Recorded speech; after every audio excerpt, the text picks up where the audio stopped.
hardly express my mixed emotions at my thoughtlessness. After all, I'm forever your dead and woman. Bonjour ma Charlotte, pour l'actu ciné. Je ne sais pas pourquoi je dis ma Charlotte, c'est notre Charlotte qui est arrivée effectivement avec Frédéric. Vous avez vu, comment s'appelle-t-il déjà? Numéro 1, c'est le nouveau film de Tony Marshall. Il y est question des femmes de pouvoir, mais pas que. Comment et à quel prix devient-on une femme de pouvoir? C'est la question que Tony Marshall pose dans le film.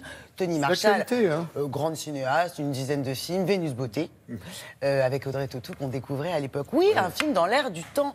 Alors, pour coller au mieux à la réalité, elle a coécrit le scénario avec une certaine Raphaël Baquet, grand reporter et journaliste politique au Monde. Le film raconte l'ascension d'une brillante ingénieure, jouée par Emmanuelle DeVos, qui se voit un jour approchée par un réseau de femmes qui lui propose de prendre la direction, la présidence d'un grand groupe du CAC 40.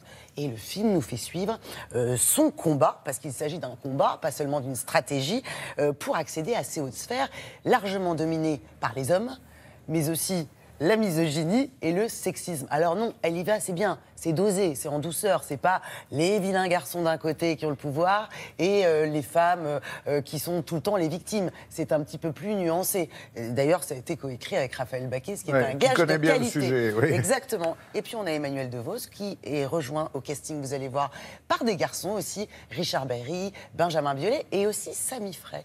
Nous avons rencontré Emmanuelle DeVos. Bonjour Emmanuelle. Bonjour Charlotte. Stanislas Ribot est très malade. Personne ne le sait et la raison c'est que Ribot n'a pas préparé sa succession. Et c'est ouvert. Prendre la tête d'Antea? Devenir la première femme PDG d'un groupe du CAC 40. Deuxième fois que vous tournez avec Tony Marshall. Que vous évoque son cinéma, son univers?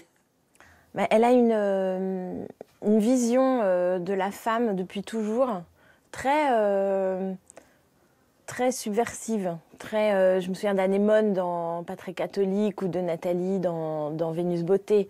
Elle a des personnages féminins comme ça, doux amers, ou dingue amers plutôt. Elle aime filmer le féminin. Emmanuel Blachet, Jean Baumel. Il vous faudra plus qu'une poignée de soutien et un peu de presse si vous voulez gagner cette bataille, vous savez. Des compétences peut-être. La misogynie, le sexisme qu'on voit dans le film, je peux pas m'empêcher de vous demander si vous l'avez croisé dans le milieu du cinéma, si vous les avez croisés. Non, pas comme ça. Certaines actrices en parlent de ça. Mais je sais, mais alors moi, jamais. Pas d'affolement et pas de nervosité. On laisse ça aux femmes, d'accord? Tony Marshall, c'est la seule femme à ce jour à avoir reçu le César du meilleur réalisateur. Pourtant, depuis la fin des années 80, il y a de plus en plus de femmes. Il y en a au beaucoup. Cinéma. On est le seul pays au monde à avoir autant de réalisatrices. C'est qu'elles manquent de talent ou c'est qu'elles souffrent un peu comme les comédies qui sont rarement récompensées au César? Elles souffrent d'un certain snobisme. Je pense qu'il y a encore un plafond de verre là aussi à crever, oui, un petit verrou à débloquer. Comment tu peux accepter un truc pareil? Tu continues. Parce que moi, je sais que tu es fragile. Est-ce que vous avez bien identifié votre ennemi? Baumel n'est pas un homme de réseau parmi d'autres, c'est le meilleur. Cette femme Emmanuelle, elle a aussi une vie de famille. Et le film montre combien les femmes, lorsqu'elles sont à deux hauts postes, ont besoin d'avoir un vrai partenaire à la maison. Alors c'est ce que m'ont dit toutes les femmes que j'ai rencontrées, de Anne Lauvergeon à Pascal Souris chez Thalès. Elles ont des maris qui soutiennent. Est-ce qu'elles ont un truc en commun? Elles ont en commun... À part le talent et le succès, bien sûr. 5 ou 6 cerveaux.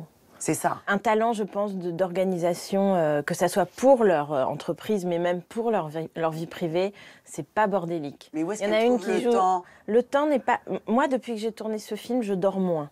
Et tout va bien? Tout va bien, ça va. Mais c'est vrai que je fais plus de choses. Ça m'a au moins apporté ça, ce film.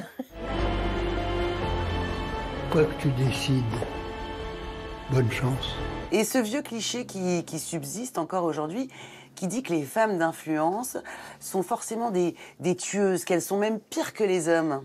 Si une femme se met en colère ou vire quelqu'un de son entreprise, c'est une hystérique. Ouais. Si c'est un homme, il fait son devoir. Voilà, ça c'est... voilà. Merci Emmanuelle et bravo. Merci. Oui.